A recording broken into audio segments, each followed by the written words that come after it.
Eyes lowered, Elliot Barnes pushed his mop through Westbridge Academy's gleaming corridors. Once a celebrated mathematics professor, now just a janitor, nobody noticed.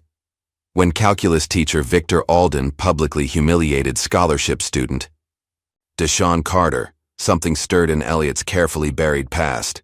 Smirking, Alden challenged the silent janitor to solve an impossible math problem as students raised phones to record the expected failure.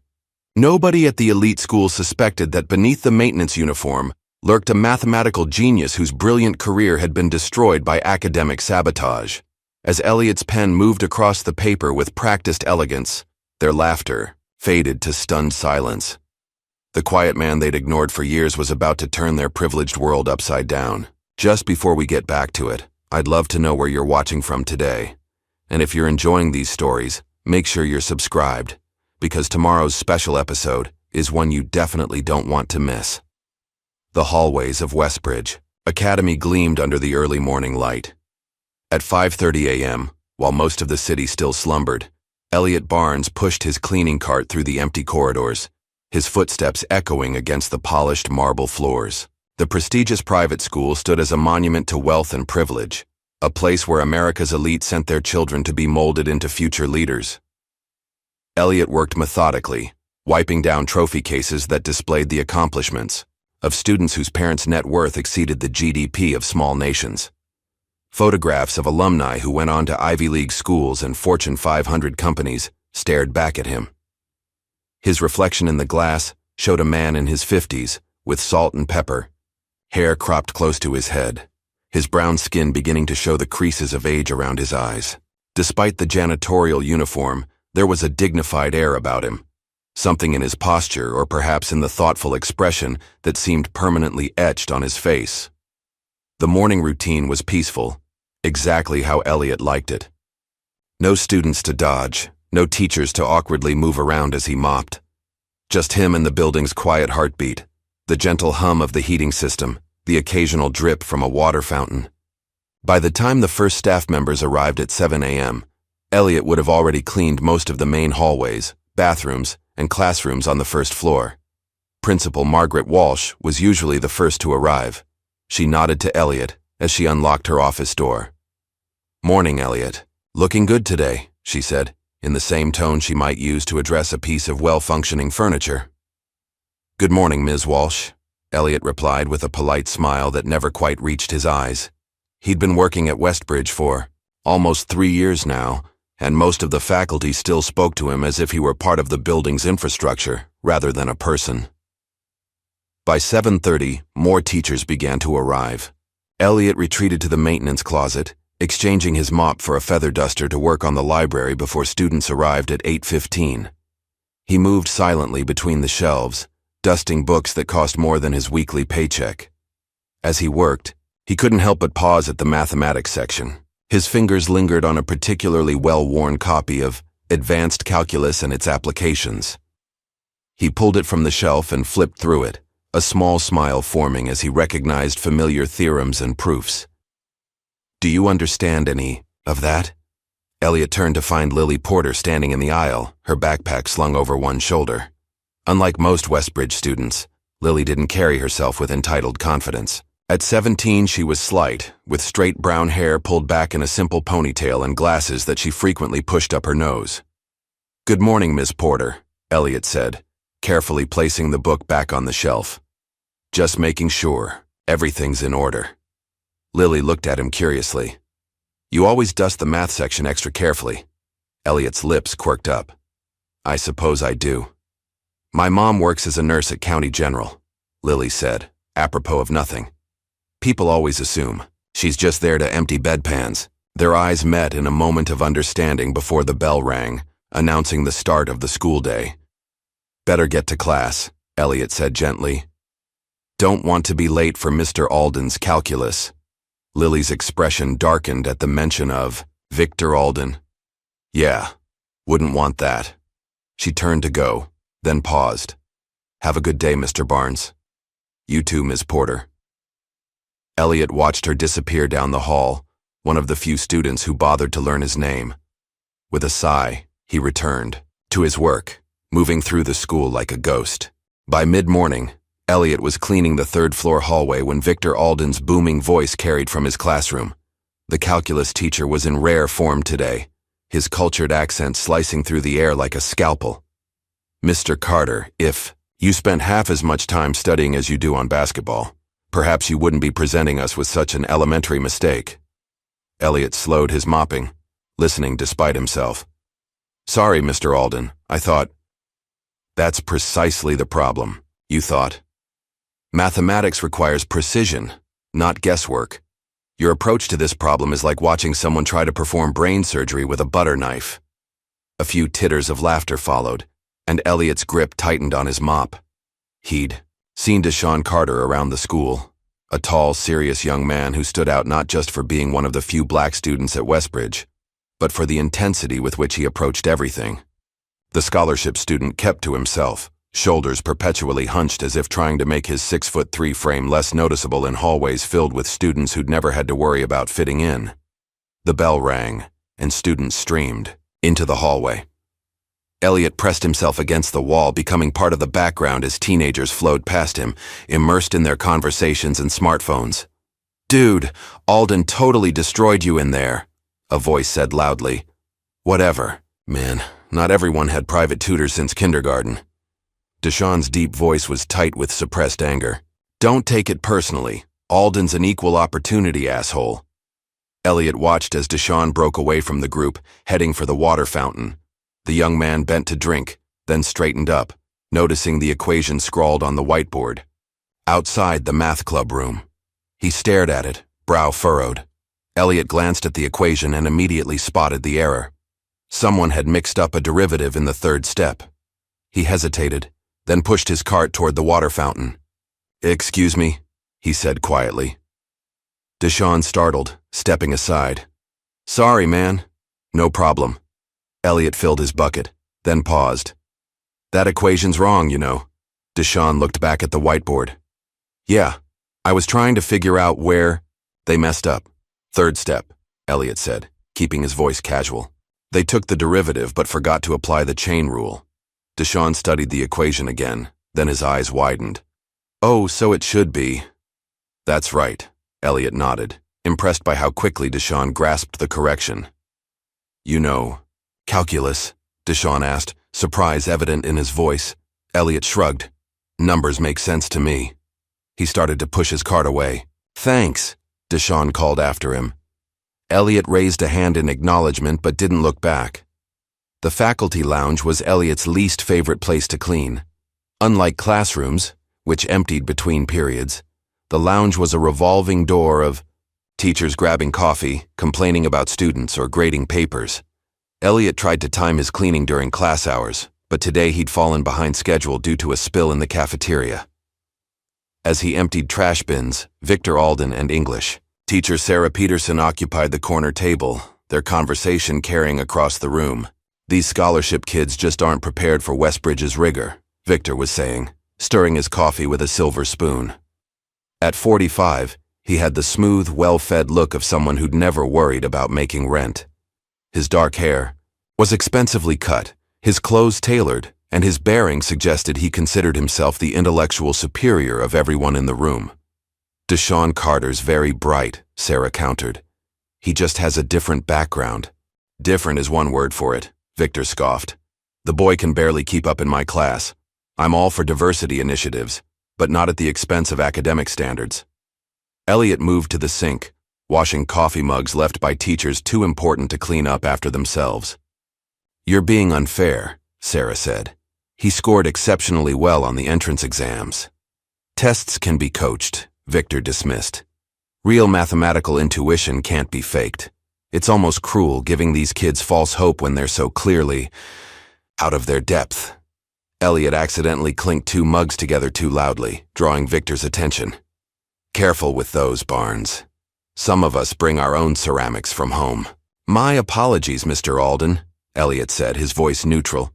Victor turned back to Sarah, lowering his voice slightly but not enough. "Speaking of people out of their depth, I caught our janitor friend here correcting a math problem on the whiteboard yesterday. Perhaps I should hire him as my assistant." He laughed at his own joke. You never know, Sarah replied, a hint of reprimand in her tone. People can surprise you. Please, Victor snorted. Next you'll suggest I take financial advice from the lunch lady. Elliot finished the dishes in silence, his back straight, his face a mask of professional indifference. As he pushed his cart out of the lounge, he heard Victor call after him. Oh, Barnes, there's a coffee stain under the economics table. See that it's properly cleaned, would you? Of course, Mr. Alden. Elliot turned back, going down on one knee, to scrub at a barely visible brown spot, acutely aware of Victor watching him, waiting for any sign of resentment or anger. Elliot gave him none, cleaning the spot with the same methodical care he applied to everything. During his lunch break, Elliot retreated to the small maintenance room in the basement. Unlike the gleaming spaces above, this room was cramped and utilitarian, with concrete floors and exposed pipes. It wasn't much, but it was the one place in the school where Elliot could truly be himself. He unwrapped his sandwich and opened a worn paperback, A Brief History of Time by Stephen Hawking. He'd read it dozens of times, the pages dog-eared, and annotated in his neat handwriting. A knock at the door startled him. He quickly closed the book, shoving it under a stack of cleaning supplies. Mr. Barnes? Lily Porter stood in the doorway, holding a brown paper bag. Sorry to bother you. I was just wondering if... I saw you reading in the library this morning, and I thought maybe... Did you need something, Ms. Porter? Elliot asked gently.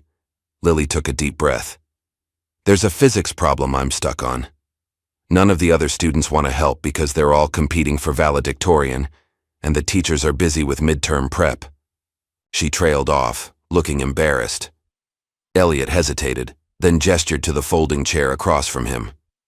I have about 15 minutes left on my break. Relief washed over Lily's face as she sat down, pulling out a notebook. It's about quantum mechanics and probability. I think I'm missing something fundamental. Elliot glanced at the problem, immediately recognizing the Schrödinger equation application. May I? He asked, reaching for her pencil. For the next 10 minutes, he guided her through the problem, never giving away the answer but asking questions that led her to discover it herself. When the solution finally clicked, Lily's face lit up. That makes so much sense. How did you learn all this? Elliot smiled slightly, handing back her notebook. Life takes you on unexpected journeys sometimes. I've heard rumors, Lily said hesitantly. Some kids say you used to be a teacher. Kids say a lot of things, Elliot replied, standing to indicate their time was up. Don't believe everything you hear. Lily packed up her things. Well, whatever the truth is, thanks for your help. After she left, Elliot sat back down, retrieving his book from its hiding place. The spine fell open to a page with a quote highlighted. Intelligence is the ability to adapt to change. He traced the words with his finger before closing the book and preparing to return to work. The final period of the day found Elliot cleaning the trophy case outside the gymnasium when he overheard Deshawn and Lily talking. Around the corner, I'm telling you, he knows his stuff, Lily was saying. He explained quantum probability better than Mr. Phillips ever has. The janitor? Deshawn sounded skeptical. Mr. Barnes, Lily corrected.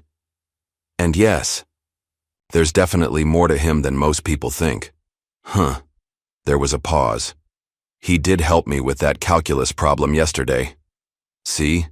I think he might have been someone important once. Maybe a professor or something. So, what's he doing? Mopping floors at Westbridge? I don't know, but I'm going to find out. Their voices faded as they walked away, and Elliot sighed. The last thing he needed was curious teenagers digging into his past. He'd come to Westbridge specifically because it was the kind of place where no one looked twice at the maintenance staff, where he could exist in anonymity, nursing his wounds in private. As he polished the glass case, his reflection stared back at him, a ghost of the man he used to be. Sometimes he barely recognized himself anymore.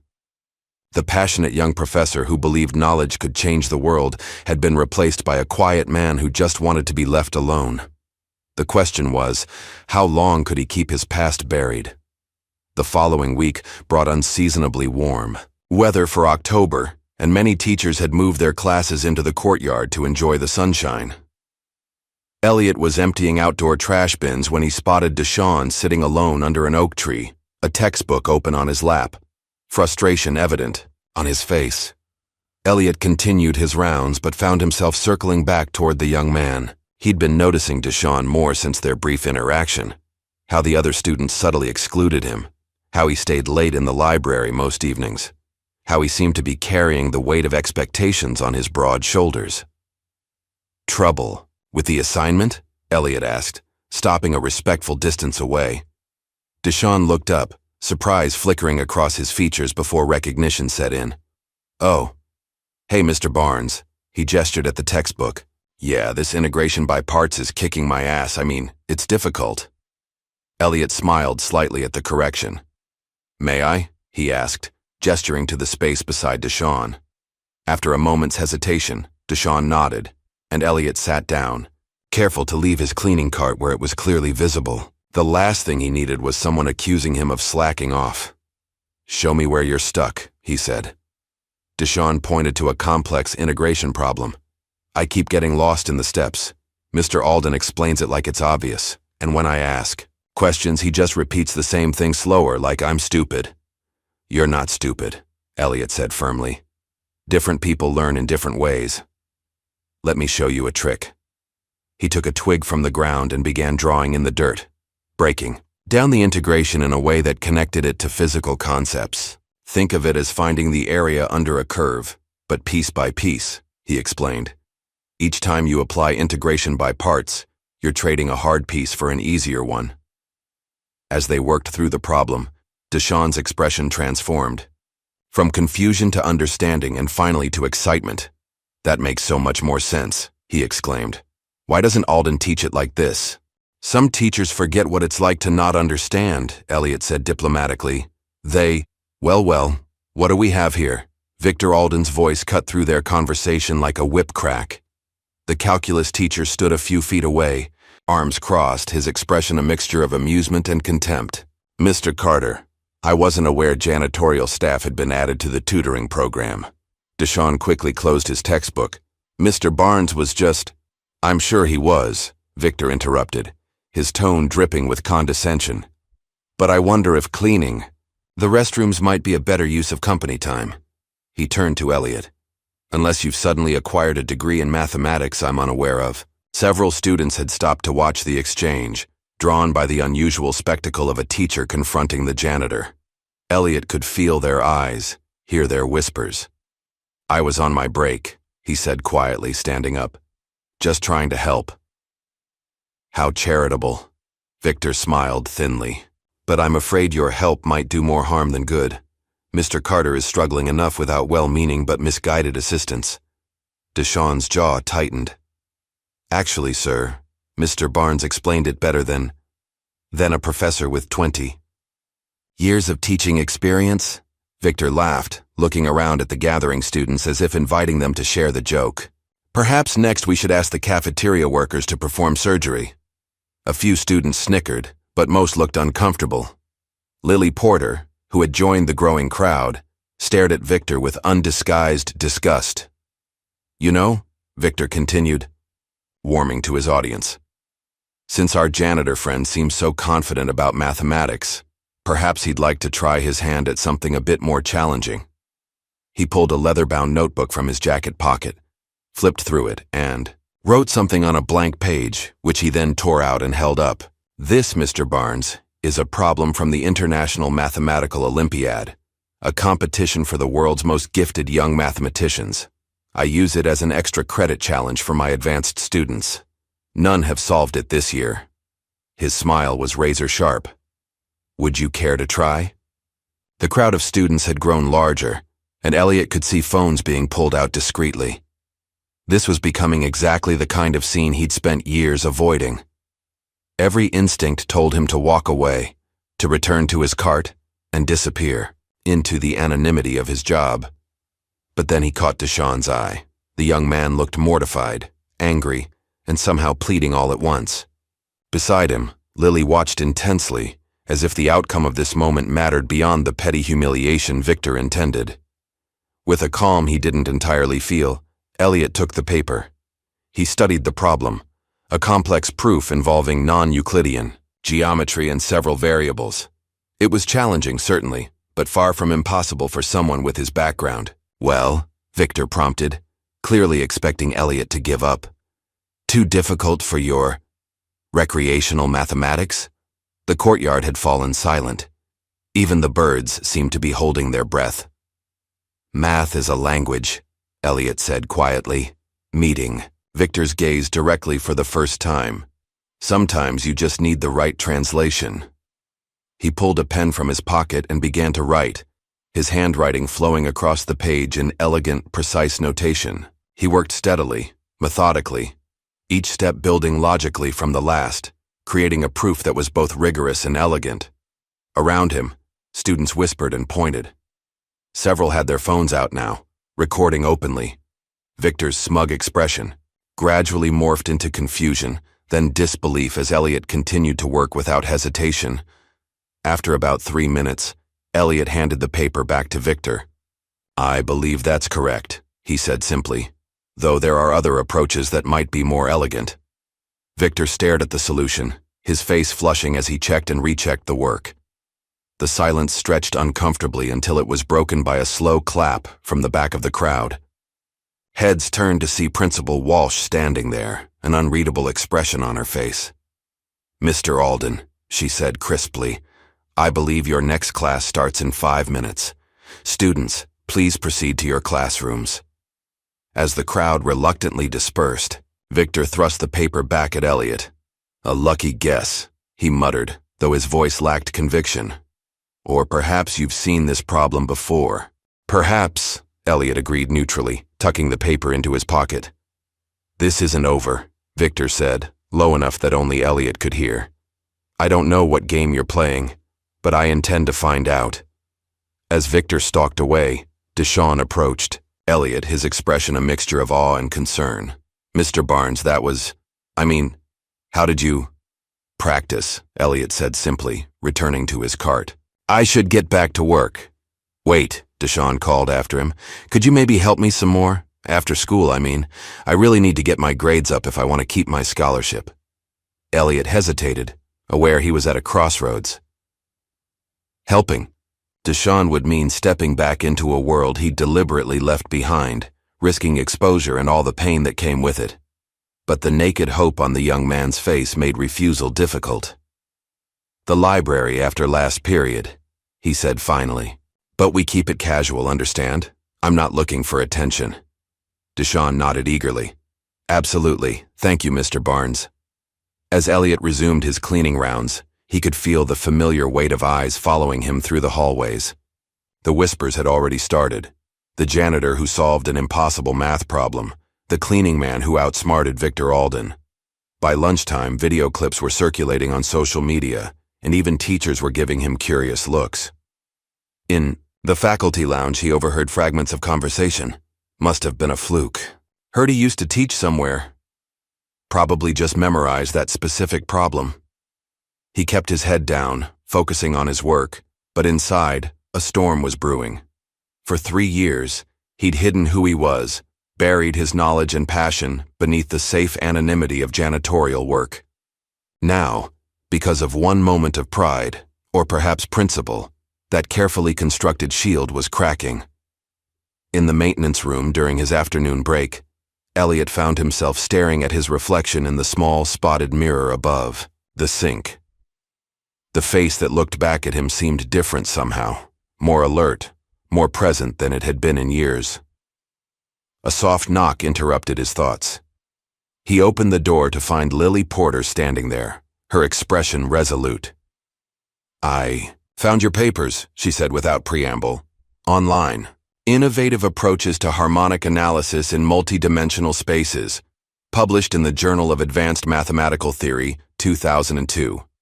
You're not just good at math, Mr. Barnes. You were brilliant." Elliot felt a cold weight settle in his stomach. "Ms. Porter, why are you working as a janitor?" she pressed. "What happened to you?" "That's a very personal question," he said quietly. "I'm sorry, but people should know." Mr. Alden treated you like you were nothing, and all this time— Please, Elliot interrupted, his voice firmer than she'd ever heard it. My past is my own. I'd appreciate it if you'd respect that. Lily bit her lip, clearly conflicted. But it's not right. Life rarely is, Elliot replied. Now, if you'll excuse me, I have work to do. As he closed the door behind her, Elliot leaned against it, eyes closed. The walls of his carefully constructed life were closing in. It was only a matter of time before Victor Alden discovered the same information Lily had found, and unlike the well-meaning student, Victor would use it as a weapon. The question wasn't if his past would be exposed, but when, and more importantly, what would happen when the full story came to light, because what Lily had found was only the beginning, the bright, promising start of a career that had ended in accusation, betrayal, and disgrace. The part of the story no one at Westbridge knew yet was the fall that had turned Professor Elliot Barnes into a man who mopped floors and emptied trash bins, a man who had traded recognition for invisibility, respect for peace. But peace, it seemed, was coming to an end, and Elliot wasn't sure he was ready for the storm. The video of Elliot solving Victor's impossible problem spread through Westbridge Academy like wildfire. Students who once looked through him now watched with fascination. Teachers nodded respectfully. The sudden visibility made Elliot deeply uncomfortable. Deshawn found him cleaning windows in the East Wing. Mr. Barnes, you've gone viral, Deshawn said, showing him his phone. 20,000 views already. Elliot sighed. Wonderful.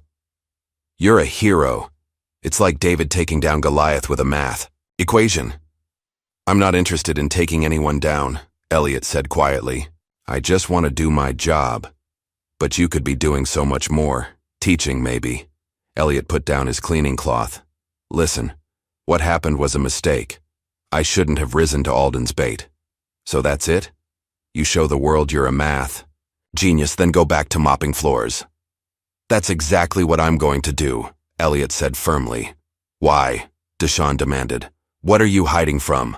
Before Elliot could answer, Lily Porter hurried toward them, laptop in hand. Deshawn, I found something. She glanced at Elliot. About, you know. Elliot's stomach clenched. Don't let me keep you, he said, gathering his supplies. Mr. Barnes. Wait, Lily called. I think you should see this too. I'm not interested, Elliot said, walking away. They followed him, Lily reading from her laptop. Professor Elliot Barnes, doctorate from MIT, tenured at Princeton by 32, published 18 papers in top mathematics journals, recipient of the Wilkinson Prize in 2002. Elliot stopped, his back to them. You were nominated for the Fields Medal, Deshawn added. That's like the Nobel Prize of Mathematics. Elliot turned slowly. Where did you find this? Academic journals, university archives, Lily said. Your work is still referenced today, but after 2004 there's nothing. You just disappeared. What happened? Deshawn asked. Elliot looked between them, seeing their genuine concern. The memory of his downfall was still raw, even years later. Some things are better left buried, he said quietly. Now if you'll excuse me. He walked away, leaving them standing in the hallway, his past hovering between them like an unsolved equation. I'm telling you, something's off about this janitor, Victor Alden said, pacing Principal Walsh's office. No one solves that level of problem by luck. Margaret Walsh removed her glasses. Victor, I've got a board meeting in 20 minutes. What are you suggesting? Barnes isn't just a janitor. He has a background we know nothing about. His background passed our standard employment checks, Principal Walsh replied. And if he's good at math, that's hardly cause for alarm. Good at math? Victor scoffed. That problem was from the International Mathematical Olympiad. PhD candidates struggle with it. Principal Walsh studied Victor's flushed face. This seems personal, Victor. It's about standards, he insisted. I intend to find out who Elliot Barnes really is. If you won't support an official inquiry, I'll pursue it independently. Do what you must, but keep it professional, Margaret sighed. And Victor, no more public confrontations. That video has parents calling my office. Meanwhile, Lily had called her mother, Sandra Porter, a nurse who worked night shifts and attended community college courses. "Mom, does the name Elliot Barnes sound familiar? The janitor at your school? The one you mentioned was good at math?" "Yes, but I think he was more than good. I think he was famous. Did you ever take a class with Professor Barnes?" There was a pause. "Oh my God. The Princeton professor. I attended a seminar he gave at the community college years ago. Mathematics for medical professionals. He was brilliant. But didn't he get involved in some scandal?" "What kind of scandal?" Deshawn asked. "Something about academic fraud? It was a big deal in the academic world." After hanging up, Lily searched online. Here, an article from 2004. Rising star mathematician accused of falsifying research results. It says Professor Barnes was accused of manipulating data in a paper on chaotic systems, Deshawn read. The accusation came from Dr. Martin Graves, a senior colleague. An academic panel found significant concerns about methodological integrity, Lily continued. Princeton rescinded his tenure. Universities withdrew job offers. Journals retracted his papers. But it doesn't say they proved he did anything wrong, Deshawn noted. Just that he was accused. Here's a quote from Barnes. "I stand by my research. Time and proper review will vindicate my work." But there's nothing after that. No follow-up articles. The story just ended. A brilliant mathematician gets accused by a colleague, loses everything, and ends up as a janitor, Deshawn summarized. "Something doesn't add up. We need to find out more about this Dr. Graves," Lily said. "If Mr. Barnes was set up, maybe we can help clear his name." "Why would we get involved? This happened before we were born, because he's helping you, and because it's the right thing to do, and because Victor Alden is digging into this too, and he's not looking to help Mr. Barnes." 3 days later, Victor Alden had compiled a comprehensive file on Elliot Barnes. Principal Walsh confronted him in his classroom. "Victor, we need to talk about your TED investigation." "Perfect timing," Victor said. "I've discovered exactly who our janitor really is. Elliot Barnes was once the golden boy of theoretical mathematics before he was caught falsifying research data." He showed her his evidence. "The man cleaning our toilets is a disgraced academic fraud. Is this really someone we want around impressionable students? And what do you propose we do with this information? We can't have someone with a history of academic dishonesty working at Westbridge. The message that people deserve second chances? That a mistake shouldn't define someone's entire life? This isn't about second chances," Victor insisted. "Barnes lied about who he was." "Did he?" His application for a maintenance position didn't ask about academic credentials. It asked about maintenance experience and criminal background, both of which he was truthful about. "So you're just going to ignore this?" "What I'm going to do," Margaret said firmly, "is remember that Elliot Barnes has been an exemplary employee for 3 years, and I'm going to suggest you focus on your teaching rather than conducting witch hunts." That evening, Deshawn found Elliot in the library, shelving books. "Mr. Barnes, can we talk?" "About mathematics, certainly. About anything else, I'd rather not." "It's about Dr. Martin Graves," Deshawn said quietly. Elliot's hands stilled. "What about him?" "We found connections between him and Mr. Alden. They co-authored a paper in 2000, before what happened at Princeton, and they both received grants from the same foundation." A complex mixture of emotions crossed Elliot's face. "This isn't a mystery for teenagers to solve, Deshawn. This was my life, my career, my reputation, all destroyed because a jealous colleague couldn't stand being overshadowed. So it's true? You were innocent?" "The mathematics in my paper was sound. The methodologies were legitimate. But proving that became impossible once Graves poisoned the well. Academic misconduct allegations are like that. The accusation itself does the damage. But if you could prove it now—" "It's been 15 years, Elliot interrupted. "The academic world has moved on. I've moved on." "Have you?" Deshawn challenged. "Because from where I'm standing, it looks like you're hiding. You don't understand what it's like to lose everything you've worked for, to have your life's work dismissed as fraud, No, Deshaun admitted. But I know what it's like to be judged unfairly, to have people look at you and see only what they expect to see. And I know what it's like to need someone to believe in you when no one else does. Elliot shook his head. Stay away from this, Deshaun. Victor Alden is looking for ammunition, and I won't have you caught in the crossfire. Deshaun reluctantly left, and Elliot returned to his work. The past he'd tried so hard to escape was circling back, and this time, there would be no running from it. The annual Westbridge Academic Showcase was approaching. This year, Victor Alden was the faculty coordinator, a role he took on with characteristic ambition and flair. 2 weeks after the math problem incident, Victor cornered Elliot in an empty classroom. "Barnes," he said, blocking the exit. "Just the man I wanted to see." Elliot continued wiping down the whiteboards. "Mr. Alden, I've been thinking about our little exchange in the courtyard. Quite impressive." "Thank you," Elliot said cautiously. "How? Would you like to participate in the academic showcase? A special mathematics challenge, you and me. A chance to prove that your solution wasn't just a fluke." Elliot put down his cleaning cloth. "Not interested." "No? Pity." The students were quite excited, especially young Mr. Carter. He seemed particularly invested in seeing his mentor perform again. "I'm not anyone's mentor," Elliot said flatly. "Of course not. You're just a janitor with a surprisingly advanced grasp of higher mathematics." Victor's voice hardened. "A janitor with a rather interesting past." "Oh yes," Victor continued. "I know exactly who you are, Professor Barnes. Or should I say, former professor. The academic world has quite a long memory for scandal. Is there a point to this conversation? Just this. You can either participate in my challenge, or I can ensure that everyone at Westbridge learns exactly why a once promising mathematician is now scrubbing their toilets. You've already tried that with Principal Walsh, I assume. How did that work out?" Victor's smile faltered slightly. "Margaret is a soft touch.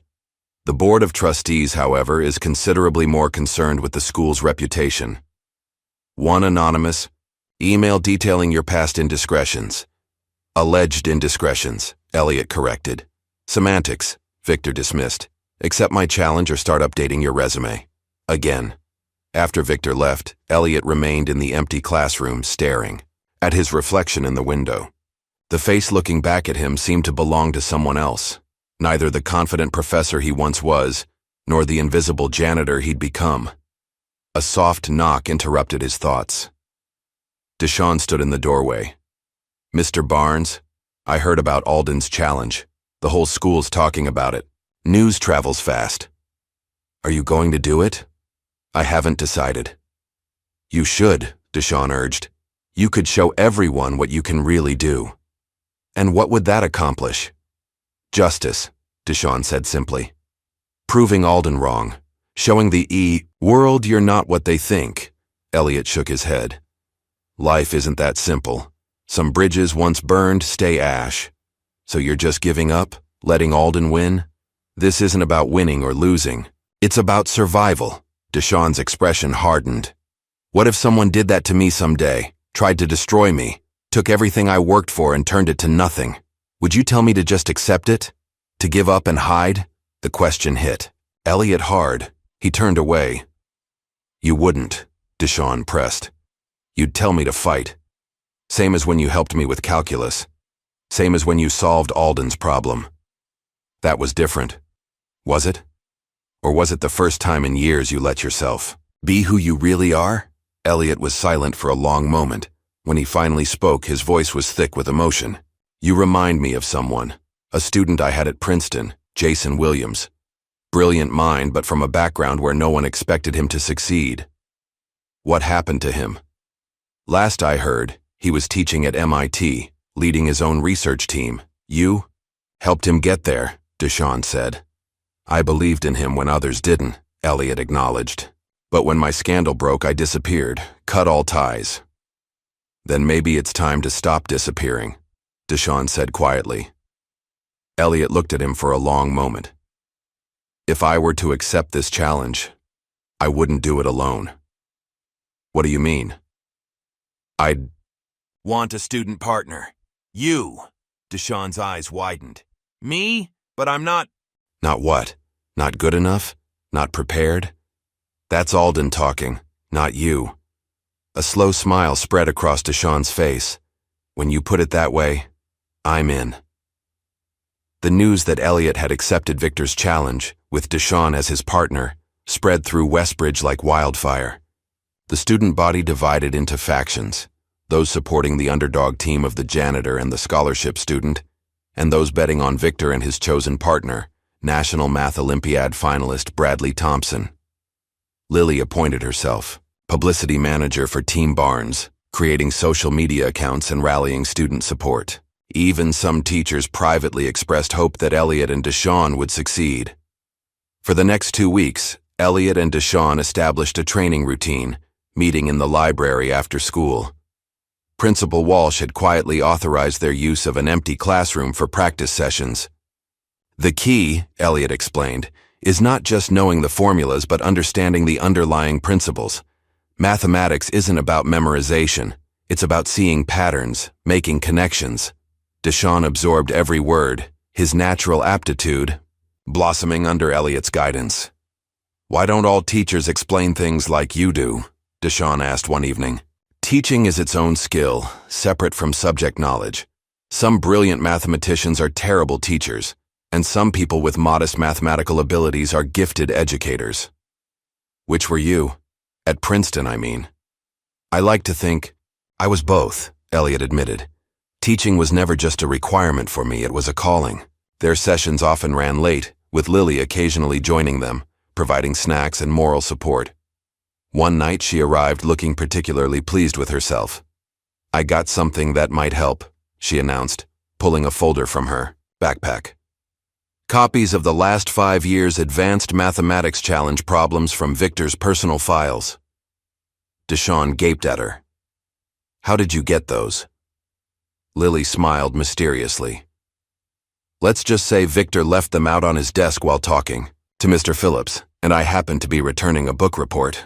The papers revealed Victor's pattern of problem selection, a preference for questions that emphasized obscure formulas over conceptual understanding. Armed with this insight, their preparation became more focused. As the showcase approached, the stakes continued to rise. Victor made sure Deshawn felt the pressure, making pointed comments in class about students who reach beyond their capabilities and set themselves up for public failure. But the more Victor pushed, the more resolved the trio became. For Deshawn, the challenge represented a chance to prove he belonged at Westbridge. For Lily, it was about justice. And for Elliot, it was something more complex, a reluctant step back toward the life he'd left behind. 3 days before the showcase, Elliot was organizing his notes when Principal Walsh appeared. Mr. Barnes, she said, may I speak with you? A moment. Of course. She closed the door behind her. I've been watching this situation develop with considerable interest and concern. I understand, Elliot said carefully. If you feel this challenge is becoming disruptive, that's not my concern, she interrupted. My concern is for you. I've known about your background since shortly after you were hired, she continued. My brother is a physicist at Berkeley. He remembered the controversy. And you hired me anyway? I hired a qualified maintenance worker with excellent references. Your academic history wasn't relevant to the position. Then what is your concern? That you're stepping back into a spotlight you deliberately left, perhaps without fully considering the consequences. Victor Alden is not a man who accepts defeat graciously. I'm aware of the risks. She nodded slowly. In that case, I have something for you. She placed a sealed envelope on the table. This arrived today. The sender was quite insistent it reach you personally. Whatever happens at the showcase, Mr. Barnes, know that you have a place at Westbridge as long as you wish to stay. After she left, Elliot opened the envelope and removed several printed pages. As he read, his face paled. The pages contained email correspondence between Victor Alden and Dr. Martin Graves, the man whose accusations had destroyed Elliot's career. Their messages revealed not just a professional relationship, but a deliberate conspiracy. Graves had mentored Alden early in his career and continued to advise him from behind the scenes. More damning were Graves's admissions about Elliot's case. Of course the math was sound, he wrote. That was never in question. But the academic board doesn't understand half of what Barnes was doing. They relied on my assessment as I knew they would. Another email, dated just 2 weeks ago, showed Victor reaching out to Graves about, "Your old friend Barnes has resurfaced at my school." Working as a janitor of all things, Graves's reply was chilling. History has a way of repeating itself. Let me know if you need any assistance ensuring he stays where he belongs. Attached was a brief note. Not everyone believed the lies. Some of us have been waiting for a chance to set things right. A former colleague. Elliot sat motionless, the papers trembling in his hands. After 15 years, here was proof. Concrete evidence that he'd been framed, that his disgrace had been orchestrated by a jealous colleague, and perpetuated by a network that included Victor Alden. The question now was, what would he do with it? Deshawn arrived for their evening session, full of energy and ideas. Seeing Elliot's expression, he stopped short. "What's wrong? You look like you've seen a ghost." Elliot carefully folded the papers and slipped them back into the envelope. "Not a ghost," he said quietly. "Just the past catching up to the present." Bad news? A strange feeling was growing in Elliot's chest, something he hadn't allowed himself to experience in years. It took him a moment to recognize it as hope. "Actually," he said, a new resolve hardening his voice, "I think it might be exactly what we need." The day of the Westbridge Academic Showcase arrived with a buzz of excitement, unlike any in the school's history. What had begun as a typical annual event showcasing student achievements had transformed into something far more dramatic, a mathematical showdown that had captured the imagination of the entire school community. The showcase was held in Westbridge's Grand Auditorium, a space usually reserved for graduation ceremonies and high-profile guest speakers. By mid-afternoon, every seat was filled. Students, faculty, parents, and even several local news reporters drawn by the viral story of the janitor who challenged the school's most formidable teacher. Backstage, Elliot Barnes stood quietly, the envelope containing the damning evidence against Victor Alden and Dr. Graves tucked inside his jacket pocket. He'd spent the night debating what to do with it, expose Victor immediately, save it as insurance, or simply walk away from the whole situation. By morning, he still hadn't decided. "You okay?" Deshawn appeared beside him, dressed in slacks and a button-down shirt borrowed from Lily's older brother. The young man had spent extra time on his appearance today, his usual casual confidence now tinged with nervous energy. "Just focusing," Elliot replied, smoothing down his own shirt. New, purchased specifically for this occasion at Lily's insistence. For the first time in years, he wasn't wearing his maintenance uniform, and the change felt both liberating and disorienting. "We've got this," Deshawn said, more to himself than to Elliot. "We've practiced everything Alden might throw at us." Elliot placed a steadying hand on Deshawn's shoulder. "Remember what I told you. It's not about the specific problems. It's about approaching them with clear thinking and confidence in your abilities." "Mr. Barnes," Lily rushed up to them, her face flushed with excitement. "They're almost ready to start. Half the school is wearing these." She held up a blue ribbon with Team Barnes Carter printed on it. Elliot shook his head in amazement. When did this become a sporting event? "When Victor Alden decided to make it personal," Lily replied firmly. "Oh, and a reporter from the local paper wants to interview you afterward, win or lose." "Let's focus on the task at hand," Elliot said, though the corners of his mouth twitched upward at Lily's enthusiasm. Principal Walsh approached them, her usual professional demeanor in place, but with an unusual gleam in her eye. "Gentlemen, they're ready for you. Remember, this is an educational demonstration above all. Keep it professional." She lowered her voice. "And if possible, make it memorable." As they moved toward the stage, Victor Alden intercepted them, his student partner Bradley Thompson at his side. Bradley was a senior with multiple math competition trophies to his name, handpicked by Victor for both his technical skills and his family's generous donations to the school. "Barnes?"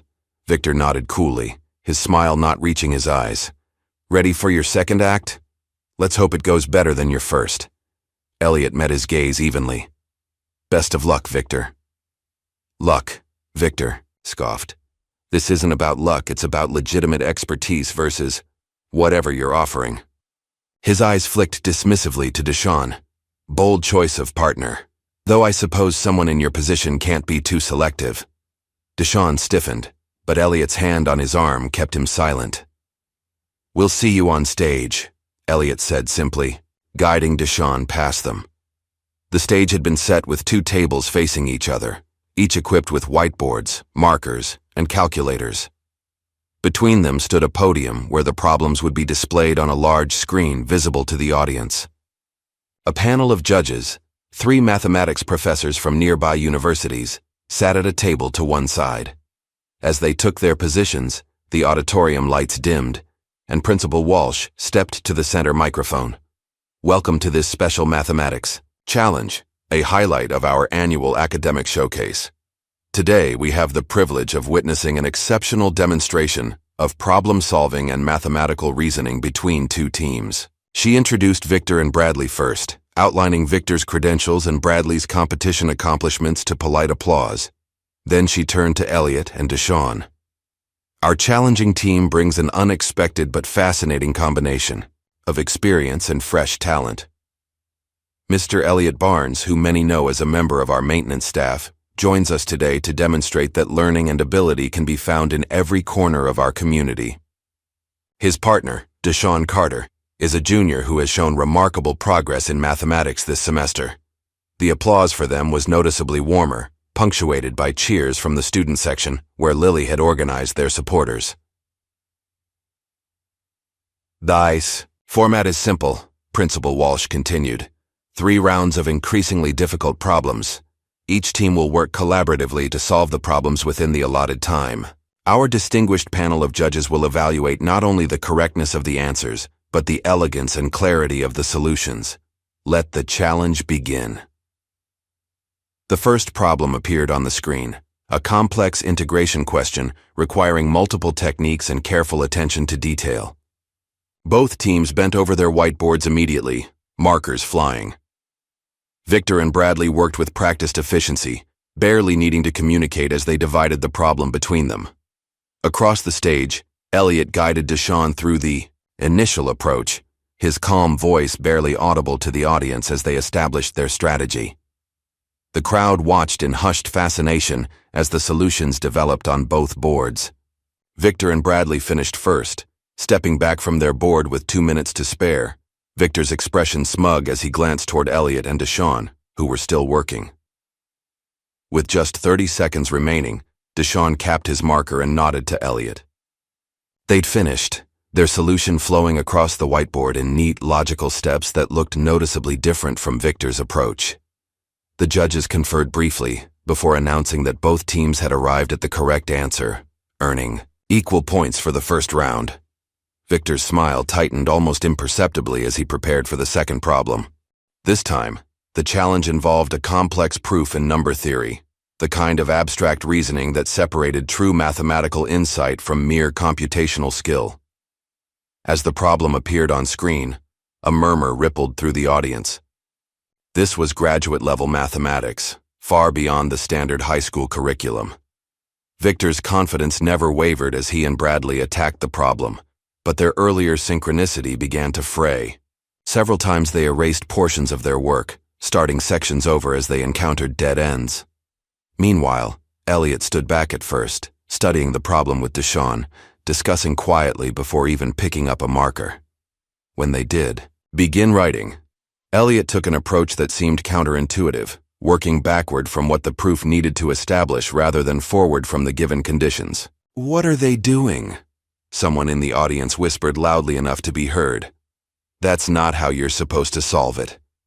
But as the minutes ticked by, the elegance of Elliot's approach became apparent. By breaking down the proof into conceptual chunks rather than tackling it head-on, he'd created a framework that Deshawn could contribute to effectively. Their solution emerged piece by piece, the separate parts fitting together like a puzzle until the complete proof stood clear on their board. They finished with 3 minutes to spare, while Victor and Bradley were still struggling with the final connections in their proof. When time was called, Victor's board showed a technically correct but cumbersome solution, lacking the clarity and insight of Elliot and Deshawn's approach. The judges awarded Elliot and Deshawn higher marks for the second round, putting them in the lead. The audience reacted with surprised applause, growing louder as the significance registered. The underdogs were winning. Victor's face flushed as he glared at the judges' scorecard. He leaned over to whisper something to Bradley, who nodded tensely. For the final round, tradition dictated that the lead faculty member, Victor, would select the problem personally. He stepped to the podium with a thin smile, holding a sealed envelope. "For our final challenge," he announced, "I've prepared something special.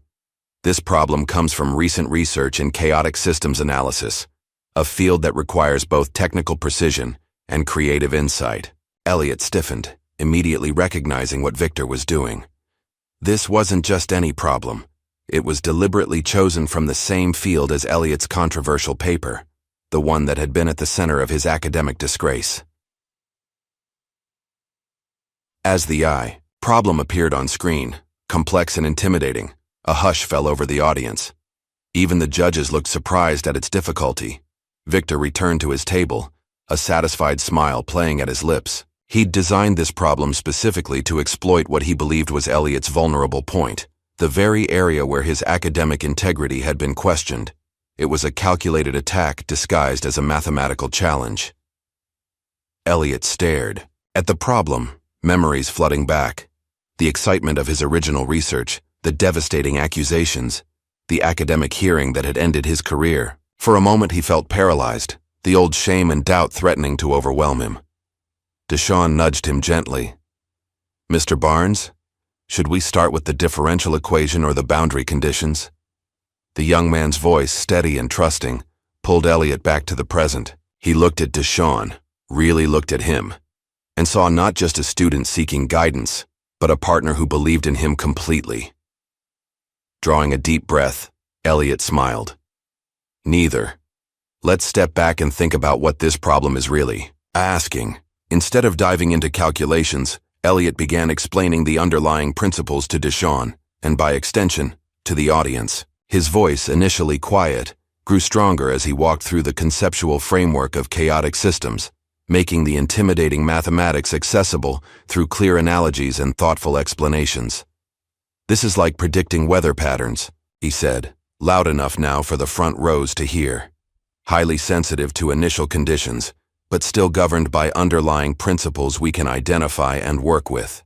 The audience was captivated as Elliot transformed what Victor had intended as an esoteric stumbling block into an engaging teaching moment. Even the judges leaned forward, drawn in by his natural ability to illuminate complex concepts. Meanwhile, Victor and Bradley worked feverishly at their board, focusing on the technical mechanics of the solution without the conceptual clarity Elliot was providing. Halfway through the allotted time, Deshawn noticed something in the problem structure, a pattern that simplified one of the key components. "What if we approach this part from a different angle?" he suggested, pointing to a section of their work. Elliot's eyes widened as he recognized the insight. "That's brilliant, Deshawn. You're seeing exactly what matters most here." With renewed energy, they reconstructed their approach, Deshawn's fresh perspective combining with Elliot's deep understanding, to create a solution that was both rigorous and elegant. As they worked, Victor grew increasingly agitated, glancing repeatedly at their progress. With only minutes remaining, he abandoned his work with Bradley and approached the podium. "Before we conclude," he announced without authorization, "I think it's important for our audience to understand the full context of this competition." Principal Walsh stepped forward with a warning look, but Victor continued. "Some of you may be impressed by Mr. Barnes's facility with mathematics. What you don't know is that he's not just a janitor with an unusual hobby. He was once Professor Elliot Barnes of Princeton University, before he was dismissed for academic fraud in this very field we're exploring today." A shocked murmur ran through the audience. All eyes turned to Elliot, who had stopped writing, his back rigid. His paper on chaotic systems was retracted by the journal that published it. Victor continued relentlessly, His academic career ended in disgrace. These are verifiable facts that I believe are relevant to today's proceedings. The auditorium fell silent. Deshawn looked at Elliot with concern, while Lily stood up in the audience, her face pale with anger. Principal Walsh reached for the microphone, but Elliot stepped forward first. "Mr. Alden is correct about one thing," he said, his voice steady and clear. "I was once a professor of mathematics at Princeton. And yes, my career ended after accusations of fraud." He paused, reaching into his jacket to remove the envelope he'd been carrying. The audience watched, transfixed. What Mr. Alden failed to mention is that those accusations came from his own mentor, Dr. Martin Graves, a man who felt threatened by my research and the recognition it was receiving. Victor's face drained of color. "That's a serious allegation." "It is," Elliot agreed. "And unlike the allegations against me, mine comes with evidence." He held up the envelope. "Emails between you and Dr. Graves, discussing how he fabricated the evidence against me and how you've continued that relationship over the years, including your discussions about me since I began working at Westbridge." Whispers erupted throughout the auditorium. Victor stepped forward, his composure cracking. "This is preposterous. You can't possibly—" "I have the evidence right here," Elliot said calmly. "But that's not why we're here today. We're here to solve a mathematical challenge, which I believe Deshawn and I were in the middle of doing quite effectively." He turned back to their whiteboard, picking up his marker as if nothing had happened. "Shall we continue, Deshawn?" With remarkable poise, Deshawn nodded and resumed working alongside Elliot, the two of them completing their solution while Victor stood frozen by the podium, his planned humiliation having backfired spectacularly. When time was called, both teams had technically correct solutions, but Elliot and Deshawn's approach showed a depth of understanding and clarity that Victor and Bradley's lacked. After brief deliberation, the judges awarded the final round and the overall victory to Elliot and Deshawn. The audience erupted in cheers, students rushing down to surround the winners while Victor and Bradley exited the stage quietly, Victor's face a mask of barely controlled fury. As Principal Walsh officially concluded the event, Elliot found himself at the center of a celebration he had never anticipated. Students wanted photos with him, parents congratulated him, and reporters pressed forward with questions about both the competition and the dramatic revelations. Through it all, Elliot kept a steadying hand on Deshawn's shoulder, making sure the young man received his share of the recognition. "This victory belongs to both of us," he told every reporter who approached. "Deshawn's insight was crucial to our solution." In the midst of the commotion, Principal Walsh managed to pull Elliot aside momentarily. "Those emails," she said quietly. "Are they authentic?" Elliot nodded. "I've verified their digital signatures. They're real." "We'll need to address this formally," she said. "The board will want a full investigation." "I understand." She studied his face. "Was it worth it? Coming out of hiding after all these years?" Elliot looked across the auditorium, where Deshawn was being congratulated by classmates who had barely acknowledged him before. Nearby, Lily was happily explaining the mathematical concepts to several impressed parents. "Yes," he said simply. "It was worth it." The days following the academic showcase brought a whirlwind of changes to Westbridge Academy. The school board convened an emergency meeting to address the allegations against Victor Alden, while local newspapers ran front-page stories about the janitor mathematician, whose brilliance had been obscured by false accusations. Academic journals that had once distanced themselves from Elliot began reaching out, requesting interviews and offering to review his original research with fresh eyes. The Princeton Mathematics Department chair personally called Principal Walsh, expressing interest in formally revisiting the misconduct case in light of the new evidence. For Elliot, the sudden attention was both vindicating and overwhelming. After years of anonymity, he found himself thrust back into the spotlight, his past and present colliding in ways he couldn't have imagined. "Mr. Barnes?" The voice belonged to Lily Porter, who found Elliot in his usual spot, the maintenance room during lunch break. Though he was still officially the school janitor, he hadn't cleaned a hallway since the showcase 4 days ago.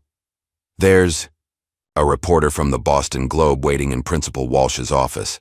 They want to talk about your case. Elliot sighed, closing the mathematics journal he'd been reading. Another one? This one's different, Lily insisted. She's an investigative reporter who specializes in academic misconduct cases. She thinks your story could help change how universities handle fraud allegations. I've had enough of being a cautionary tale, Elliot said wearily. Then be an inspiration instead, Lily countered. Deshawn's waiting up there too. He thinks you should do it. The mention of Deshawn swayed him, as Lily had known it would. The two had formed a bond that went beyond teacher and student, something closer to family, built on mutual respect and shared experience. In Principal Walsh's office, Deshawn was, indeed, waiting, along with a sharp-eyed woman in her 40s who introduced herself as Gabriella Reynolds. Mr. Barnes, she said, forgoing a handshake in favor of a direct, assessing gaze. Your story has all the elements of a journalistic bombshell. Brilliant scientist wrongfully accused, evidence of conspiracy, dramatic vindication years later. But what interests me most is what happens next.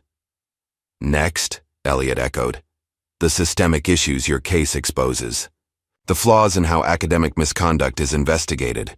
The career destruction that follows accusations, regardless of merit. She leaned forward. Your story could help prevent this from happening to others. Deshawn spoke up. That's what I've been saying, Mr. Barnes. This isn't just about you anymore. Elliot looked between them, considering. Finally, he nodded. All right, but I want to be clear that this isn't about revenge.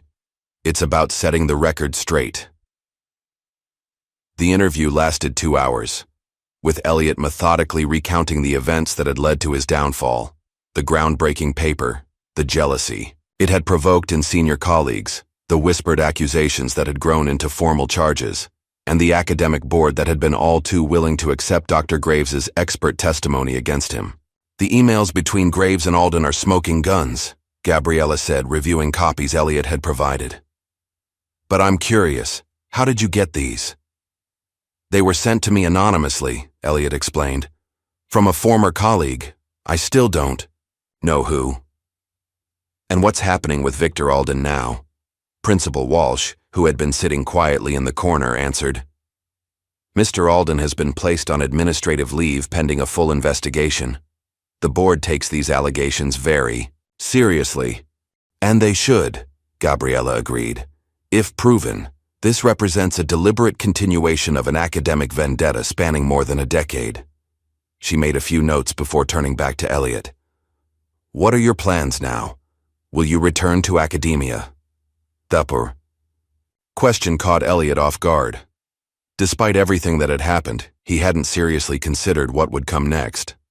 I haven't decided, he admitted. Mr. Barnes has been offered a teaching position here at Westbridge, Principal Walsh interjected. In light of recent events, we believe his talents could be better utilized in the classroom than in maintenance. Deshawn's face lit up. For real? You'd be an actual teacher here? The offer was made yesterday, Elliot confirmed. I'm still considering it. What's to consider? Deshawn asked incredulously. You're a born teacher. It's not that simple, Elliot said. Returning to teaching means stepping fully back into a world I left behind. It means being Professor Barnes again, with all the expectations and visibility that entails. Would that be so terrible? Lily asked softly. Before Elliot could answer, his phone buzzed with a text message. He glanced at it, then did a double take, his expression shifting from surprise to something more complex. Excuse me, he said, stepping out of the office to take a call. When he returned 10 minutes later, his face was flushed with emotion. That was Jason Williams, he told them. My former student from Princeton. He's at MIT now. The one you mentioned before, Deshawn remembered. Elliot nodded. He saw the news stories, said he's been trying to find me for years. His voice caught. He never believed the accusations, tried to defend me back then, until I pushed everyone away. What did he want? Lily asked. To thank me, said I. Changed his life by believing in him when no one else did. Elliot's eyes found Deshawn's. And to tell me he's bringing a group of his graduate students to Westbridge next week. Wants them to meet me. The significance wasn't lost on anyone in the room. This wasn't just a former student reaching out. It was an established academic publicly declaring his connection to Elliot, a powerful statement of support from the mathematical community that had once shunned him, after Gabriella left with promises of a feature article that would help clear Elliot's name. Principal Walsh took the opportunity to press the issue of his future. "The teaching position is yours if you want it, Elliot," she said, using his first name for the first time. "The board has unanimously approved it, pending resolution of the Alden situation." "I appreciate the offer," Elliot said sincerely. "But I need time to process everything that's happening." On his way out, Deshawn caught up with him in the hallway. "Time to process? Mr. Barnes, this is your chance to get back everything you lost, is it?" Elliot asked quietly. "What if I'm not that person anymore? What if I can't be Professor Barnes again after all this time?" "You've been him all along," Deshawn insisted. "Every time you helped me understand a concept, every time you showed me how to think about a problem differently, that was Professor Barnes shining through." Elliot was silent for a long moment. "I'm afraid," he finally admitted, "of failing, of being hurt again. That's normal," Deshawn said with unexpected maturity. "But you taught me that fear shouldn't stop us from doing what's right." He hesitated, then added, "And I think teaching is what's right for you." The following week brought more developments. Victor Alden, faced with mounting evidence of his connection to the Graves conspiracy, submitted his resignation rather than face a formal investigation. Several news outlets picked up the story, focusing on the broader implications for academic integrity. Meanwhile, Lily's documentary project, initially a small student effort, attracted attention from a local film festival after clips of her interviews with Elliot went viral online. She expanded her focus to examine how appearances and biases affect perceptions of intelligence and worth, featuring not only Elliot's story, but those of other overlooked individuals in various fields. For Deshawn, the aftermath of the showcase brought unexpected opportunities. Several prestigious summer programs reached out with scholarship offers, and his improved performance in Victor's class, now taught by a substitute, raised his GPA significantly, putting him on track for the college applications he'd once thought beyond his reach. But perhaps the most profound transformation was happening within Westbridge itself. Students who had never noticed the maintenance staff began greeting them by name. Teachers incorporated discussions of bias and presumption into their lessons. A new atmosphere of awareness permeated the campus, not dramatic or performative, but quietly significant. 10 days after the showcase, Elliot found himself standing outside Principal Walsh's office, hand raised to knock, when the door opened, unexpectedly to reveal a visitor leaving. Victor Alden stopped short, clearly as surprised by the encounter as Elliot was. For a moment, the two men stared at each other, the weight of their shared history and recent conflict hanging between them. Victor looked different, diminished somehow, the arrogant confidence replaced by a haggard uncertainty. He was the first to speak. "Barnes," he said simply, then hesitated. "I was just, finalizing the terms of my departure." Elliot nodded but said nothing. "I want you to know," Victor continued with visible effort, "that I wasn't initially aware of what Graves had done to you. When I discovered the full extent, I should have come forward." "Yes, you should have," Elliot agreed, his voice neutral. Victor's jaw tightened at the lack of absolution. "The board has approved a new mentorship program for disadvantaged students," he said, changing the subject. "It was one of my suggestions as part of my exit agreement." "A worthy initiative," Elliot said carefully. "They'll need someone to run it," Victor continued.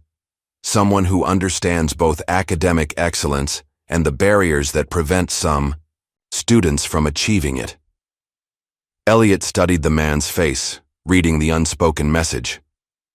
This wasn't quite an apology, but it was the closest Victor Alden could come to offering amends. creating an opportunity that aligned perfectly with Elliot's strengths and values. "I'll take it under consideration," Elliot said finally. Victor nodded once, then moved past him down the hallway. At the corner, he paused. "For what it's worth, Barnes," he called back, "you were always the better teacher." Elliot watched him go, a complex mixture of emotions washing through him.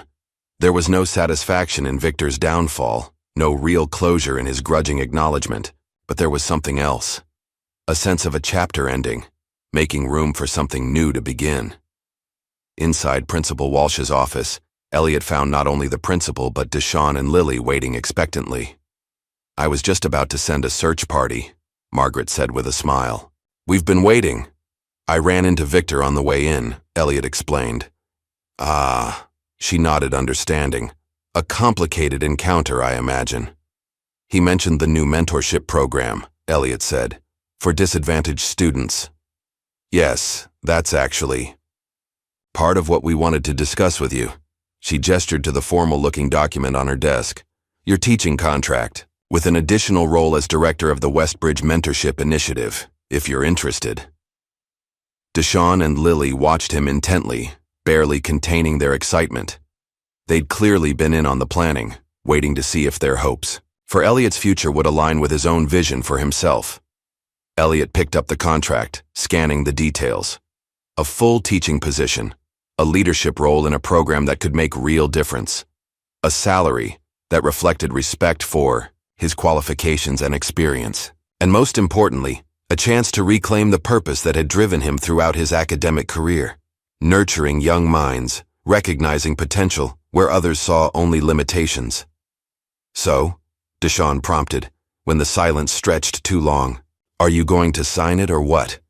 Elliot looked at the eager faces around him. Deshawn, who had shown him the importance of standing up rather than hiding. Lily, whose curiosity and determination had helped uncover the truth. Principal Walsh, who had given him a chance when his world had collapsed. "I have one condition," he said finally. "Name it," Principal Walsh replied. "Deshawn serves as student co-director of the mentorship program, with appropriate compensation for his time, of course." Deshawn's mouth fell open in surprise. "Me? But I don't have any experience with—" "You have the most important qualification," Elliot interrupted. "You know what it means to be underestimated, to fight against expectations, to need someone who believes in you. That's something that can't be taught." The young man straightened, recognition of the responsibility and trust being placed in him, visible in his expression. "I won't let you down, Professor Barnes." Elliot smiled at the title, finding that it felt right again after all these years. "I know you won't, Mr. Carter." As he signed the contract that would officially transform him from janitor to teacher, Elliot felt the weight of the past 15 years beginning to lift. Not disappearing, the scars of his experience would always be part of him, but shifting, becoming the foundation for something new rather than a burden to be carried. Outside the window, spring sunshine bathed the Westbridge campus in warm light. Soon these hallways would be filled with a new generation of students, each with their own potential waiting to be recognized. And this time, Elliot Barnes would be there not in the shadows, but standing in the light, ready to teach, to mentor, and perhaps most importantly, to learn. 3 weeks after the academic showcase, Elliot Barnes stood in his new classroom, arranging textbooks and supplies with the same methodical care he once applied to his maintenance duties. The space still felt foreign to him, bright with natural light, walls adorned with mathematical posters and student work rather than utility shelves and cleaning supplies. He ran his hand along the smooth surface of the teacher's desk. His desk, now, still marveling at how quickly his life had transformed. The transition from janitor to mathematics teacher had happened with remarkable speed, driven by Principal Walsh's determination to have him in the classroom before the semester ended. Knock at the open door pulled him from his thoughts. Jason Williams stood in the doorway, a warm smile on his face. At 35, Jason had matured from the eager undergraduate Elliot had mentored at Princeton into a confident associate professor with his own impressive credentials. "Professor Barnes," he said, stepping into the room. "Still can't believe I found you." Just Elliot is fine, Elliot replied, embracing his former student. It's good to see you, Jason. You too, Jason said, looking around the classroom. This suits you better than a mop and bucket. Some days I'm not so sure, Elliot admitted. 15 years is a long time to be away from teaching. Like riding a bike, Jason assured him. Besides, from what I've heard, you never really stopped teaching, just changed venues. They settled into student desks that seemed too small for grown men, catching up on the years between them. Jason described his research at MIT, his recent marriage, the doctoral students he now mentored. Elliot shared quieter stories of his years in the shadows, small towns, odd jobs, the gradual rebuilding of a life far removed from academic prestige. Why Westbridge? Jason finally asked. After everything, why work at a school where someone connected to Graves was teaching? I didn't know about Alden at first, Elliot explained. By the time I realized, I'd already been here 2 years. It seemed safer to stay invisible than to run again. Jason nodded thoughtfully. And now?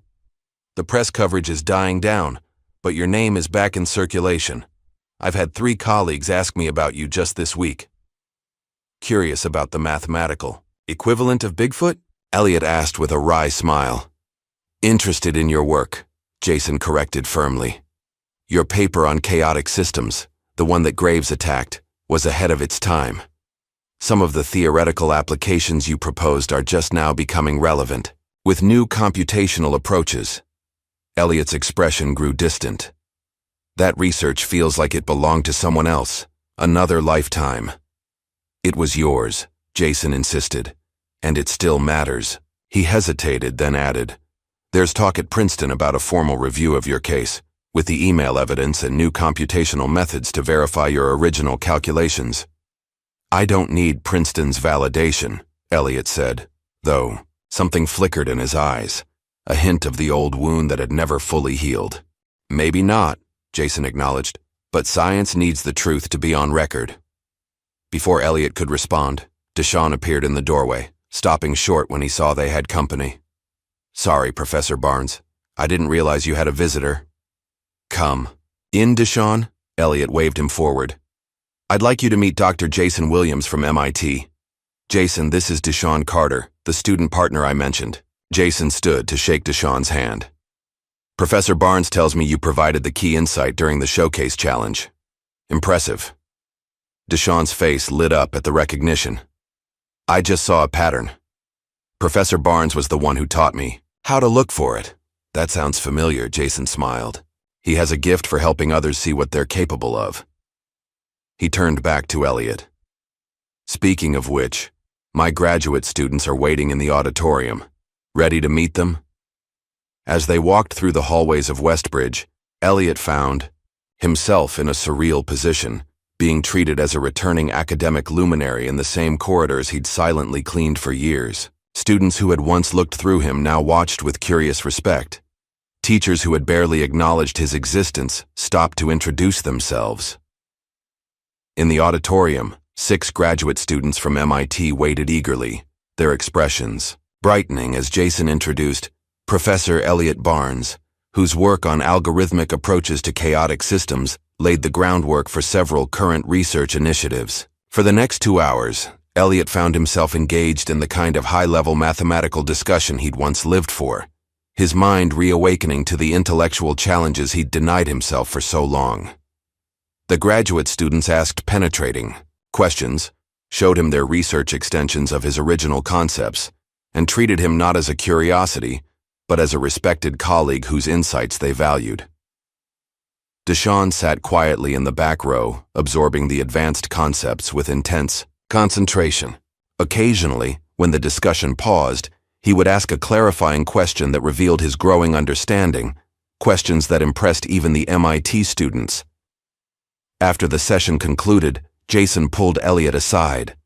Your young protege is remarkable. With the right guidance, he could go far in mathematics. He will, Elliot said with quiet certainty. I intend to make sure of it. About that, Jason said, MIT has a summer program for exceptional high school students. We typically require teacher recommendations, standardized test scores, the usual bureaucracy. But in this case, he glanced at Deshawn, who was deep in conversation with two of the graduate students. I'd like to offer him a place directly, based on your recommendation and what I've seen today. Elliot's expression was torn between pride and hesitation. It's a tremendous opportunity for him. But, Jason prompted, reading his former mentor's face, but I've just committed to building this mentorship program here, with Deshawn as co-director. He's central to the vision. The program starts in July, Jason said. He'd be back before the new school year. And what better preparation for leading a mentorship program than experiencing one of the best in the country? When they proposed the idea to Deshawn, his initial excitement was also tempered with reluctance. I'd be leaving right when we're starting to plan the mentorship program, he said, looking to Elliot. And my mom was counting on me working this summer to help with bills. The program includes a stipend, Jason assured him, more than you'd likely make at a summer job. And the planning will continue while you're gone, Elliot added. You'll bring back valuable insights from MIT that will strengthen our program. Deshawn's expression remained troubled. What if I can't handle it? Those graduate students are on another level. So were you, Elliot reminded him, when you solved the showcase problem. You belong in that environment, Deshawn. I wouldn't recommend you, if I wasn't certain. Later that afternoon, Elliot sat in his classroom alone, wrestling with conflicting emotions. He was genuinely thrilled for Deshawn's opportunity, proud of the young man's potential being recognized. Yet a small, selfish part of him feared losing the connection they'd built, worried that once Deshawn glimpsed the broader mathematical world at MIT, Westbridge would seem too small, too limiting. A light tap at the door interrupted his thoughts. Lily Porter entered, carrying a laptop and a determined expression. I've got the first rough cut of my documentary, she announced without preamble. 20 minutes focused on you, Deshawn, and how hidden potential often gets overlooked because of bias and appearances. Lily, I'm not sure I'm comfortable being the center of a film, Elliot began. That's why I'm showing you first, she countered, setting up her laptop. Watch it before you decide. The documentary opened with student interviews describing their first impressions of the janitor, contrasted with later realizations about who Elliot really was. It transitioned to Deshawn discussing how Elliot had recognized his potential when others dismissed him, then expanded to include stories from other overlooked individuals, a cafeteria worker who was a published poet, a school bus driver who had escaped civil war in his home country and held 2 advanced degrees. By the time it ended, Elliot was silent, moved by the understated power of the narrative Lily had crafted. Well, she prompted anxiously. It's excellent work, he said sincerely. You have a gift for storytelling. So you're okay with me submitting it to the Student Film Festival? And maybe some bigger ones after that? Elliot considered for a moment, then nodded. Yes, because it's not really about me. It's about seeing beyond surfaces and assumptions. Exactly, Lily beamed. Oh, and Principal Walsh wants to see you. Something about the mentorship program budget getting approved. After Lily left, Elliot made his way to the principal's office, where he found not only Margaret Walsh, but also a man he didn't recognize, expensively dressed, with the confident bearing of someone accustomed to influence. Elliot, Margaret greeted him warmly, I'd like you to meet Thomas Harrington, chairman of our board of trustees and one of Westbridge's most generous supporters. Harrington extended his hand. Professor Barnes, I've heard a great deal about you. All exaggerated, I'm sure, Elliot replied with a small smile. On the contrary, Harrington said, I've just reviewed your proposal for the mentorship program. Quite impressive in scope and vision. The board has unanimously approved the full funding request. That's wonderful news, Elliot said, genuinely surprised. I expected we'd need to start smaller and build gradually.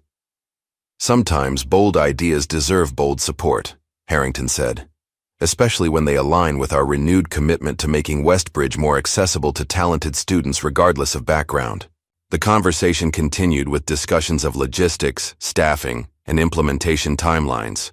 Throughout, Elliot was struck by Harrington's genuine interest and thoughtful questions, a sharp contrast to the detached, status-conscious trustees he'd encountered in academia. As the meeting concluded, Harrington added one more surprise. "My foundation would like to establish a scholarship in your name, Professor Barnes, the Elliot Barnes Excellence in Mathematics Scholarship, for students who demonstrate exceptional ability, despite challenging circumstances." Elliot was momentarily speechless. I don't know what to say." "Say yes," Margaret urged gently. "Yes." Elliot nodded. "Thank you. That would be an honor." After Harrington left, Elliot remained with Principal Walsh, still processing the unexpected developments. "The program, the scholarship, it's all happening so quickly," he said. "The right idea at the right time tends to gather momentum," she replied. "Your story has resonated beyond these walls, Elliot. People are hungry for narratives about justice and second chances." "I'm still adjusting to being visible again," he admitted. "After years of working to be invisible." "And how does it feel?" she asked. Elliot considered the question seriously. "Terrifying," he said finally. "And also, right." 1 year later, Elliot Barnes stood at the podium in the same auditorium where the mathematical showdown had taken place, addressing a very different audience. Before him sat 24 students, the first cohort of the Westbridge Mentorship Initiative, alongside their families, faculty mentors, and community supporters. "When we began this program," Elliot said, his voice steady and confident in a way that still sometimes surprised him, "we made a promise. Not that the path would be easy, but that you wouldn't walk it alone. Looking at what you've accomplished in just 1 year, I can say with certainty that you've more than fulfilled your part of that bargain." The students before him represented a dramatic shift in Westbridge's demographics, diverse in background, race, and economic circumstance, united by academic potential that might have gone unrecognized without the program. Each had been paired with a faculty mentor, provided with additional academic support, and challenged to excel beyond what they themselves had believed possible. In the front row, Deshaun Carter sat with particular pride. Now a senior preparing to attend MIT on a full scholarship, he had returned from the summer program with renewed purpose, throwing himself into developing and refining the mentorship initiative alongside Elliot. "Before I introduce our student speaker," Elliot continued, "I want to acknowledge that none of this would have been possible without the vision and courage of one person who saw potential where others saw only limitations." He gestured to Deshaun. "Mr. Carter reminded me of who I was when I had forgotten. His belief helped create everything you see today." Deshaun's expression registered surprise at the public acknowledgement, then a deep appreciation as he nodded to Elliot in silent understanding. The ceremony continued with student presentations, faculty recognitions, and the introduction of next year's expanded cohort. Throughout, Elliot found himself reflecting on the remarkable journey of the past year, from hidden janitor to respected teacher, from a man running from his past to one building a future. The academic world had indeed revisited his case, just as Jason had predicted. Princeton had formally apologized after a committee review found the original investigation procedurally flawed and potentially influenced by conflicts of interest. His papers had been reinstated in journals, his reputation substantially restored. Among peers, Dr. Martin Graves had faced his own reckoning, his other work scrutinized for irregularities once the emails with Victor came to light. Several universities had reviewed collaborations with him, finding patterns of claiming credit for others' insights and suppressing research that challenged his own. Though he retained his position, his influence had diminished significantly. For Victor Alden, he had left academia entirely, pursuing a corporate career far from Westbridge. Elliot had received one letter from him, not quite an apology, but an acknowledgement of how ambition and insecurity had led him to participate in something he knew was wrong. Elliot had not replied, but neither had he held on to his anger. Some debts could never be repaid. Some wounds would always leave scars. Moving forward didn't require forgiveness so much as a decision not to be defined by the injury.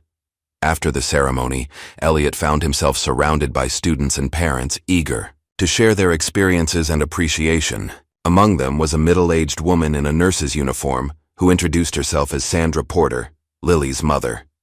"I had to come straight from my shift," she explained. "But I wouldn't have missed this. What you've done here." She gestured to the diverse group of students chatting excitedly around them. "This is what education should be." "Lily deserves much of the credit," Elliot noted. "Her documentary really captured the heart of what we're trying to accomplish." "She always saw people clearly," Sandra smiled. "Got that from her father." Speaking of seeing clearly. She nodded toward the back of the room, where a custodian was quietly straightening chairs. "Is that Henry Jenkins?" Elliot followed her gaze. "Yes, he started at Westbridge about 6 months ago. Why?" "He was in my chemistry study group at community college. Brilliant mind, especially with organic chemistry. Never missed a question." Elliot watched Henry with new interest. "Really? I didn't know he had a background in science." "Most people don't ask," Sandra said pointedly. "They see the uniform, not the person." The observation struck Elliot deeply. Despite his own experience, he realized he'd fallen into the same pattern, seeing Henry as simply the new janitor rather than a complex individual with his own history and knowledge. Later that evening, as the celebration wound down, Elliot approached Henry as he collected discarded programs and cups. "Mr. Jenkins," he began, "I understand you have a background in chemistry." Henry looked up, surprise evident on his face. "Used to. A long time ago. Would you have any interest in contributing to our science mentorship track? We're looking for someone with practical knowledge of organic chemistry to help guide a few students with particular aptitude in that area." Henry's expression shifted from surprise to cautious interest. "In what capacity?" "As a paid consultant to start," Elliot said, "with potential for more involvement if it's a good fit. Your maintenance schedule wouldn't be affected unless you wanted it to be." "I'd need to think about it," Henry said carefully. "It's been a while since I've taught anyone anything." "Take your time," Elliot assured him. "And Henry, thank you for your work here. The school wouldn't function without you." As Henry moved on to continue his duties, Deshawn joined Elliot, having observed the exchange. "Another hidden genius?" he asked. "Perhaps," Elliot smiled. "We seem to collect them at Westbridge." Full circle, Deshawn nodded appreciatively. From being the overlooked janitor to recognizing potential in others. "Speaking of potential," Elliot said, "have you decided which professor you'll work with at MIT?" "Dr. Williams, if he'll have me," Deshawn replied. "He's working on extensions of your original chaos theory applications. Thought it might be fitting to continue what you started." The sentiment touched Elliot deeply. "He'll be lucky to have you. Just don't forget your roots." "Not possible," Deshawn grinned. "You'll be getting weekly calls about this mentorship program whether you want them or not." 2 months later, on the last day of the school year, Elliot stood at his classroom window, watching students stream out of the building with the particular energy that only summer freedom could generate. His first year back in teaching had been challenging, exhausting, and more fulfilling than he had dared to hope. A knock at his door revealed Principal Walsh. "Admiring your handiwork?" she asked, joining him at the window. "Just thinking about how much can change in a year," he replied. "Indeed." She handed him a folder. "Speaking of which, I have something for you to consider over the summer. The board is creating a new position, Director of Academic Innovation, overseeing the mentorship program, developing new initiatives, working across departments to identify and support exceptional students regardless of background." Elliot opened the folder, skimming the job description. "This is ambitious." "So are you when you allow yourself to be," she said simply. "The position would be in addition to your teaching duties, with appropriate compensation and resources. I'll need time to think about it," Elliot said, though the spark of interest in his eyes was unmistakable. "Of course, no rush." She turned to go, then paused. "Oh, and there's one more thing. Dr. Martin Graves will be speaking at the National Education Conference in Boston next month. Apparently, he's positioning himself as an advocate for academic integrity reforms." Her tone made her opinion of this development clear. Reinvention is a powerful human drive, Elliot observed neutrally. The organizing committee has asked if you would consider being a counterpoint speaker, sharing your perspective on how accusations can be weaponized and the importance of fair process. Elliot was silent for a long moment. The prospect of publicly confronting Dr. Graves, of standing before the academic community as an equal rather than a disgraced outcast, stirred complex emotions. "I'll consider it," he said finally. After Principal Walsh left, Elliot returned to organizing his classroom for the summer break. As he sorted through student work, he paused at a set of solutions to an advanced calculus problem he'd assigned as an extra credit challenge. One solution stood out. Elegant, insightful, approaching the problem from an angle he hadn't anticipated. The student, Maria Diaz, was a quiet sophomore who rarely spoke in class, but whose work showed remarkable depth of understanding. She reminded him of himself at that age, more comfortable with numbers than people, finding in mathematics a language that made sense when the world often didn't. On impulse, Elliot wrote a note on her paper. "This approach shows exceptional mathematical insight. Have you considered participating in the mentorship program next year? I believe you have unique potential worth developing." He signed it simply, Professor Barnes, and placed it in her student file for the fall. It was a small gesture, the kind that most students might barely register. But Elliot knew from his own experience how powerful such moments of recognition could be, how a single teacher's belief could ignite confidence that changed the trajectory of a life. As the afternoon light slanted through the classroom windows, Elliot Barnes, once a rising academic star, then a fallen professor, then an invisible janitor, and now a teacher coming fully into his purpose, looked out at the campus that had become the setting for his unexpected second act. The road ahead wasn't clear or certain. There would be challenges in expanding the mentorship program, in potentially confronting Dr. Graves, in balancing teaching with new administrative responsibilities. But for the first time in 15 years, Elliot faced the future not with fear or resignation, but with a quiet, determined hope. He thought of Deshawn, preparing for MIT with the confidence of someone who knew his own worth. Of Lily, whose documentary had been accepted to 3 film festivals and was already changing perspectives. Of Henry Jenkins, who had tentatively agreed to help with the chemistry mentorship track, his initial hesitation giving way to cautious enthusiasm. And of all the other hidden talents still waiting to be discovered, in maintenance closets and cafeteria kitchens, in quiet corners of classrooms, in neighborhoods where potential often went unrecognized. "One recognition at a time," Elliot murmured. To himself, a mantra and a mission statement in 5 simple words. Gathering his belongings, he switched off the classroom lights and stepped into the corridor, moving forward with purpose, leaving behind both invisibility and shame, carrying instead the responsibility of seeing others clearly and the joy of helping them see themselves. Have you ever overlooked someone's true value because of how they earn a living? Elliot's journey from disgraced professor to respected mentor reminds us to look beyond appearances and recognize brilliance in unexpected places. Like and subscribe for more stories about second chances and hidden genius that will make you reconsider who deserves your attention.